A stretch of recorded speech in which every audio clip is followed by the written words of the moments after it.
All right, everybody, it is a Sunday night. It's time for an instant reaction from all three games today. Let's start with the game we just watched. The Ravens putting up a really valiant effort. Outmanned Tyler Huntley, the quarterback, instead of Lamar Jackson. 14-point swing on that goal line quarterback sneak where they were about half a yard to a yard too far out. I didn't think that was a brilliant play call by the Ravens staff, and it was a 14-point swing, and there's your ball game right there. I talked about this last week on the volume. When you ask a team, even if it's a superior team, and the Bengals with Burrow are clearly the better team. They were favored by 9.5. Ravens covered, but Bengals big favorite. You're going to get close games. I mean, Miami, I'll get to that in a second, I thought outplayed Buffalo again, even though they were outmanned, even though they were on a third quarterback. So these AFC North games are so competitive. Let's talk Cincinnati. I've had Cincinnati ranked number one in the league for about a month and a half, 4, 5, 6 weeks. They're not the same team now because of Lyle Collins, the tackle's out. Alex Kappa, the interior lineman's out. Jonah Williams, a tackle, got hurt during this game. So they're down 3 starting offensive linemen. You're not going to win the AFC missing 3 starting offensive linemen. So they're a little bit in flux right now. And really how that slows you down, Burrow's going to have less time to throw, so that's going to take away a lot of the vertical passing game for Joe Burrow. He's not going to get, to pound the football back there, couple of pumps, 3.5 seconds, that's over. That's the downside. You won't run the ball quite as effective. It'll take away some of your over-the-top stuff with Jamar Chase and T. Higgins. You'll do more short passing, underneath routes. You can be effective. You can move the ball. But that Cincinnati likes to occasionally, with Burrow, go over the top. So Cincinnati got dinged in this game, losing another offensive lineman. And let's face it, they had a couple of players hurt because the games with the Ravens are so damn physical. So Cincinnati limped and wobbled out of this thing with a W. We'll check on their injuries throughout the week, but they got dinged. They got dinged in this game. It was, like every game this weekend, a very unique game. I thought Tyler Huntley played his butt off. He's a backup in this league, total gamer, played his college ball at Utah, watched him there. But, he's a pro. He's a gamer. We've seen it with Taylor Heineke. You see it with Tyler Huntley. Athletic guys, undersized, not going to build a franchise around them. But in a one-game setting, anything can happen. So Cincinnati goes on to win, dinged up. We'll update you. Everyone will throughout the course of the week. But they have been weakened because of these offensive line injuries. Let's move to the Giants win. I guess it's an upset over the Vikings, although it didn't feel like that. I can hear all Giant fans now. The owner, Mara, said we're back. Well, kind of. This league overwhelmingly is about 2 things. Find the right coach, the Giants have, and find the right quarterback. Kind of. A lot of the downfield statistics are not great for Daniel Jones. Some of that is it's a pretty anemic receiving core. They're going to have to go out, fix the interior O-line. I would go out if they could and get another tight end, get another wide receiver. This offense needs a lot of work. It's kind of a classic Giants team. You can go back to Jeff Hostetler, Phil Simms, the Eli Manning teams. It feels like the Giants always have a good, solid running game, a better than average quarterback, though not super athletic, good defensive front, and when they've had the right coach, Parcells, Tom Coughlin, and now Brian Daboll, they can win playoff games, especially on the road. Daniel Jones now is pretty athletic. And there's a fundamental advantage in the NFC. You don't have the Burrows and the Mahomes and the Josh Allens. Daniel Jones, with his legs, his size, with that run game, he can stack up pretty much in the NFC. This is not the AFC. He doesn't have to win by a shootout. I mean, when I'm watching Daniel Jones against Kirk Cousins, Daniel looks bigger and stronger than he did a year ago. He's a much better athlete than Kirk Cousins. He probably has a stronger arm. And I thought he played with more confidence than Kirk Cousins. It was very telling late in the game. Not only did Kirk Cousins on a 4th and 8 throw it underneath, but the previous drive, the Viking staff had him throwing screens. Brian Daboll has unleashed Daniel Jones over the last 4 or 5 games. He's really unleashed him. He's throwing the ball down the field. He's taking shots. He's letting him move. I think it's a great sign if you're a Giants fan that this coaching staff has gained trust in Daniel Jones. He looks more confident. He's always been a big kid. He looks a little bigger, a little more willing to run. Not only do they design running plays for him, but he's more confident and willing to run. So I do think there's a ceiling right now with this Giants team. But if I told you before this season, with the Daniel Jones we had seen, hey, they'll get into the playoffs, go on the road, and win a playoff game, you would have taken that in a New York minute. So much of this league is coach and quarterback. And Daboll is a home run. I have my reservations, big picture with Daniel Jones. But with this quarterback, they're only going to get better in the draft. Tight end, another receiver, clean up the interior O-line. Pretty interesting.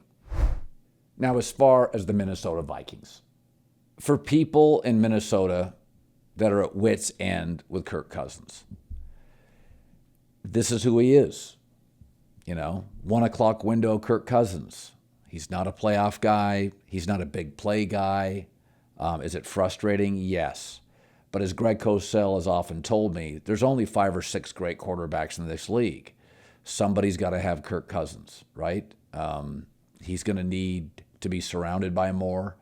But I mean, listen, throwing underneath to a tight end in man coverage is useless. A corner on a tight end underneath is useless. Kirk should know better. But I think he plays with his teeth clenched and he plays scared in big spots. And I think it's obvious. They drafted a quarterback, I think Kelly Moods from Texas A&M a few years ago. If I was the Vikings, I would draft a quarterback every year. 3rd, 4th, 5th round, see if I can get lucky. Kirk Cousins was a 4th rounder. But for the time being, they won their division. They won a lot of one-score close games. What you don't want to be in the NFL is chaotic at quarterback. You're not with Kirk Cousins. But going into this weekend, a lot of people, myself included, had a strong feeling about the Giants winning the game. And one of the reasons was Kirk Cousins and that Vikings run defense. And in both instances, you saw the weakness up close and personal. All right, first game of the day was Buffalo and Miami. Surprisingly close. So I talked about what concerns me about Cincinnati. They've been dinged with the injuries to the offensive line. I think something that's very obvious now, as Brian Daboll has cleaned up the game of Daniel Jones. Completions up, turnovers down. Josh Allen has gotten, in the second half of the season, increasingly turnover prone and sloppy. Missed open receivers, missed wide, missed high, made poor decisions, bad choices, especially in crucial times. This Buffalo team is really talented. I've compared them multiple times to Mike Tyson. Not the early Mike Tyson, who had a little bit of a jab, had Customato as a trainer, was really an ascending boxer with a lot of weaponry. At the end, Tyson was sloppy, didn't have much of a jab, wasn't always in the greatest shape, but he still had knockout power. Buffalo does a lot of things poorly. I felt for the second time, Mike McDaniel, with a significantly less talented quarterback, went into Buffalo and outcoached Sean McDermott. No doubt in my mind, back to back. I think McDaniel's got a great future. Whether they bring back Tua or not, there's a report earlier today. They're bringing back Tua. That's fine. I don't think in a division with Josh Allen, if the Jets went out and got a Derek Carr or a better quarterback, a Ryan Tannehill, I think there's limitations to Tua physically, athletically. Be that as it may, I think McDaniel's an excellent coach. It's hard. There was a couple things situationally I didn't love with Miami, but he's clever. I thought he outcoached McDermott for the second time in 2 meetings. I have grave concerns about Buffalo's ability to play clean football. You're not beating Kansas City right now, and it feels like it's getting worse. I've said throughout the course of the season they tend to bail on the run game. They need Josh Allen too much in their run game. Stephon Diggs is excellent. Gabriel Davis had a little bit of a showing today. Dawson Knox, the one-headed touchdown catch. They've got the weapons. It's not a lack of talent, but they're sloppy a lot, often. This game should have been over several times. So, my takeaway throughout the course of the weekend is, number one, not only was the comeback by Jacksonville startling, the second half domination by Brock Purdy's offense in San Francisco was startling. This was a great wild card weekend. I don't remember anything like it. Every game was unique. Brock Purdy, as a rookie, had one of the great second halves ever for a rookie quarterback in the playoffs. The Chargers blow a 27-0 lead. Keep your eye on Sean Payton for that job. All of the Spanoses may not want to pay that kind of money. Buffalo gets a real scare by outmanned Skylar Thompson and the Dolphins. The Giants, Daniel Jones looked like a significantly better quarterback to me than Kirk Cousins. Have they found their guy? Probably. They're going to keep him for a while. And Baltimore, on a 14-point swing, was a play away from potentially beating Cincinnati. So I just thought from top to bottom, it was an outstanding wild card weekend. I said going into the weekend, I worried that you put in a couple years ago another playoff team, Seattle and Miami, and I said, cross your fingers. Is one of these teams going to get knocked out? Is a star player from a team, the Niners, who should have a bye, or the Bills, who should have a bye, going to get knocked out? Crossed our fingers. Everything went sort of, kind of as planned. I don't really count Jacksonville as an upset in that space. If I'd have told you going into the weekend, one team will blow a 27-0 lead, it would be the Chargers. Would it not be the Chargers? I grew up in the Pacific Northwest, and there was always sort of a running joke with the Washington State Cougars, Cougan it, because they just had a way of blowing games. And chargering is a term used in the NFL. I have said this multiple times. I think Brandon Staley's smart, but I don't think he's created a consistent identity for this team. If you go and look at second half stats, offensively and defensively for the Chargers, they struggle to adjust on both sides of the ball. They're a bad second half defense and a bad second half offense. Don't know what to tell you. I think Sean Payton is the answer. Anthony Lynn and Brandon Staley feel like they're wasting some of Justin Herbert's inexpensive years. But the Spanos family historically, go look at their coaching hires. They don't pay big money. You'd have to buy out a couple of years from Brandon Staley. Sean Payton's going to cost you $20 million a year. Do I think it's worth it?